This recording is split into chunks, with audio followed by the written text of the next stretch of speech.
Bienvenue à la leçon LED, lumière et couleurs. Nous allons parler dans cette leçon de l'énergie et des radiations. Nous allons parler des couleurs des radiations et puis voir des applications au LED. Nous partons du modèle de bord de l'atome. C'est un modèle très simple qui conçoit qu'un atome est formé d'un noyau autour duquel gravitent des électrons.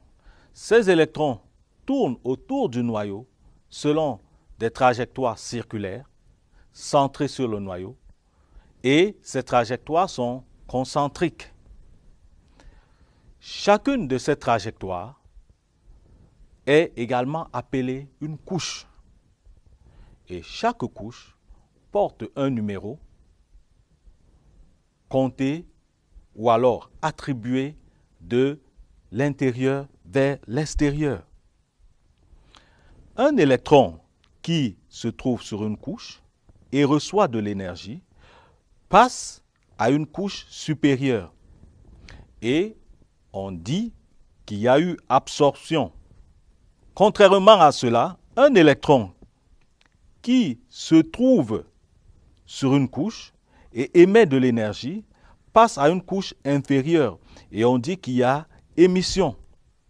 Cette notion de niveau d'énergie est représentée sur un schéma tel que celui-là, avec ici le niveau d'énergie de la couche N est égal à 1, le niveau d'énergie de la couche N est égal à 2, et pour illustrer ce que nous venons d'expliquer, si un électron part de cette couche inférieure N est égal à 1 à la couche supérieure N est égal à 2, eh bien, cet électron le fait en absorbant de l'énergie. Par contre, lorsqu'un électron part de la couche N est égal à 2, supérieure à la couche N est égal à 1, inférieure, l'électron le fait en émettant d'énergie. Il y a des couches particulières qui sont la couche de valence avec une énergie de la couche de valence et la couche de conduction qui possède également une énergie de la couche de conduction. De façon naturelle, l'électron a tendance à remettre l'énergie et passer à la couche inférieure. C'est ce qu'on appelle l'émission spontanée. Mais disons que l'émission peut être également stimulée, c'est-à-dire provoquée. Ce qu'il faut retenir absolument, c'est que cette émission d'énergie se fait sous forme de lumière. Et ceci vous rappelle certainement quelque chose. Parlons à présent des bandes d'énergie. Eh bien, le modèle qui attribue à une couche une valeur de l'énergie est en fait un modèle approximatif et ne correspond qu'à un atome isolé. Lorsqu'on a un grand nombre d'atomes, ces atomes vont dépendre les uns des autres. Lorsqu'on les rapproche, les niveaux d'énergie sont entrelacés et on passe de la notion d'une seule énergie, donc un seul niveau, à la notion de bande d'énergie. Et le schéma précédent va plutôt être fait de la manière suivante, avec une bande 1, une bande 2, la bande de valence, la bande de conduction. Et il y aura des transitions énergétiques entre les sous-niveaux des bandes d'énergie. Par exemple, ici, on peut avoir transition énergétique entre ce sous-niveau de cette bande et ce sous-niveau de la bande 2. Et dans ce cas, ce sera bien une absorption. Si on a la transition entre le sous-niveau présenté de la bande 2 et le sous-niveau marqué de la bande 1, eh bien, on a une émission. Il existe une relation entre l'énergie et la lumière. Cette relation, qu'on appelle relation de Planck-Einstein, lie l'énergie à la longueur d'onde de la lumière de la manière suivante. E est égal à hc sur lambda, où h est la constante de Planck, c la vitesse de la lumière et lambda la longueur d'onde. Si on a une longueur d'onde, eh bien, elle va transporter de l'énergie E. Lorsqu'on considère une transition entre deux sous-niveaux d'énergie 1 et 2, par exemple, eh bien, l'énergie qu'on va considérer sera E1 moins E2. Cela donne un delta E qui est une énergie qu'on écrit égale, d'après la relation de Planck-Einstein, à hc sur lambda. Lambda est la longueur d'onde de la lumière qui va être émise si l'électron est en train de faire une transition d'un niveau d'énergie supérieur à un niveau d'énergie inférieur, et lambda va être la longueur d'onde de la lumière absorbée si l'électron est en train de faire une transition entre un niveau d'énergie inférieur et un niveau d'énergie supérieur. Nous aimerions préciser que chaque valeur de lambda correspond à une couleur de lumière. Le tableau que nous avons ici à notre droite nous donne quelques exemples de triplets énergie et couleur. Par exemple, si on a une énergie de 2,17 électronvolts, ça va correspondre à une longueur d'onde de 570 nanomètres et ceci correspond à la couleur verte, par exemple. Comment est-ce que ce que nous avons vu concerne la LED? Lorsqu'une LED est alimentée, du courant passe dans la LED, les transitions énergétiques se font de la part des électrons dans le matériau qui constitue la LED. Nous voudrons souligner que l'intensité du courant influence les transitions qui vont être faites. Eh bien, qu'est-ce qui se passe lorsque les transitions se font? La LED émet de la lumière. Et selon les différences d'énergie delta E qui ont été touchées par la transition, cette lumière émise sera d'une longueur d'onde lambda d'après la relation de Planck-Einstein. Eh bien, nous avons une couleur ici qui correspond au lambda qui a été émis. Les LED émettent différentes couleurs de lumière. Comment est-ce qu'on arrive à le faire? Dans l'industrie, il y a plusieurs manières de le faire. Nous allons examiner 3 façons de déterminer la couleur de la radiation émise. À tour de rôle, alias spéciaux qu'on fabrique, des astuces et la méthode dite de la synthèse des couleurs. Parlons des alliages et couleurs de radiation.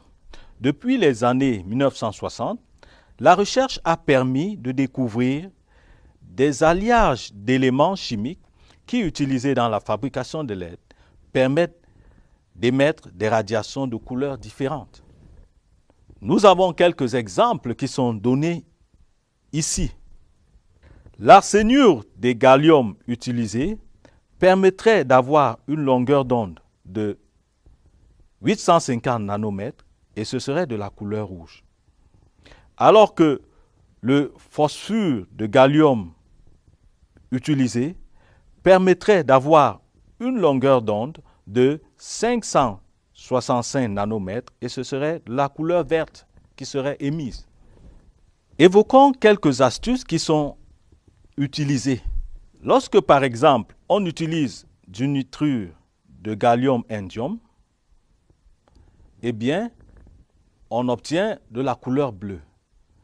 Mais si on dépose sur cette jonction des couches de phosphore de couleurs différentes, au lieu d'obtenir de la couleur bleue initiale, on va avoir un effet dit Stokes shift et cela va permettre de transformer la longueur d'onde initiale en une longueur d'onde plus longue.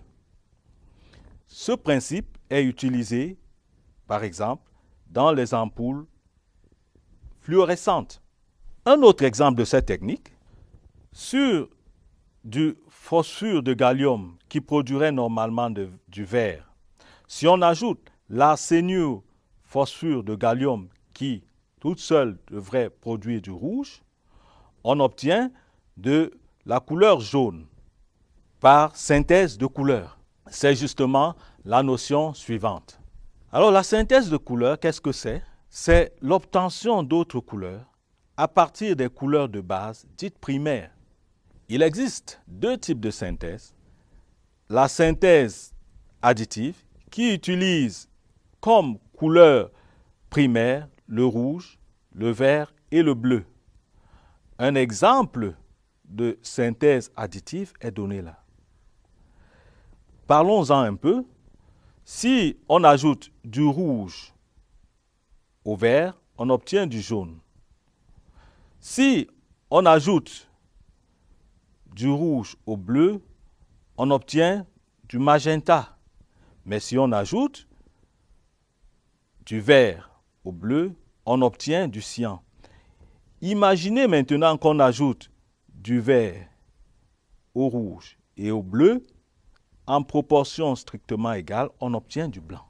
Il existe un autre type de synthèse, qui est la synthèse soustractive, qui utilise comme couleur de base le cyan, le magenta, le jaune, et nous avons une représentation de ces couleurs avec ce qu'on peut obtenir à droite. En fait, dans les LED, ce qui est utilisé, c'est la synthèse additive. Donc, on a des LED rouges, vertes et bleues en triplet pour générer les couleurs voulues. On les appelle des LED RGB, R étant mis pour red, G étant mis pour green et B étant mis pour blue. Ces LED sont souvent reliés soit par l'anode ou par la cathode, comme nous le voyons dans ces différents schémas. Alors, parlons de la synthèse des couleurs avec une LED RGB. Pour l'illustrer, on va prendre 3 LED, une rouge, une verte, une bleue. Et puis, on va supposer que ces LED sont alimentés en tout ou rien et voir les couleurs qui peuvent être générées. Si on alimente, on met à 1 le rouge et à 1 le vert, on obtient la couleur jaune. Si on met à 1 le rouge et à 1 le bleu, on obtient cette couleur qui est du magenta. Si toutes les lettres sont à 0, on obtient du noir. Cela aussi correspondrait à les éteindre toutes. Si on met à 1 la LED rouge, la LED verte et la LED bleue, on obtient de la couleur blanche. Une autre application intéressante, c'est qu'on peut générer toutes les couleurs avec du PWM, qui est la modulation de largeur d'impulsion en français. Si on prend un peu de rouge et pas de vert, pas de bleu, on a un rouge qui est un peu plus foncé que le rouge au-dessus. Si on prend un peu de vert et un peu de bleu, on a un cyan plus foncé. Et on peut également générer des niveaux de gris différents qui sont en fait des blancs teintés en prenant un peu de rouge, un peu de vert, un peu de bleu. En modulant les largeurs d'impulsion ça s'éclaircit un peu ici. Si on prend plutôt du rouge, mais un peu de vert, on fabrique la couleur orange. Et si on prend du rouge et un peu de bleu, on obtient du rose.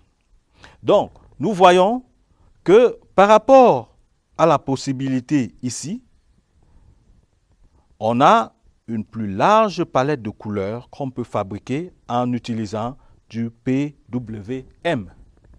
Nous venons d'évoquer dans cette leçon la notion d'énergie et radiation, la couleur des radiations et l'application au LED.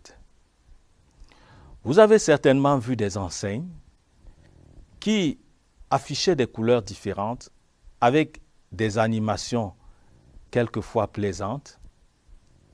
Dans cette leçon, nous vous avons donné des éléments qui vous permettent, nous l'espérons, de comprendre les principes de base de ces différentes couleurs générées.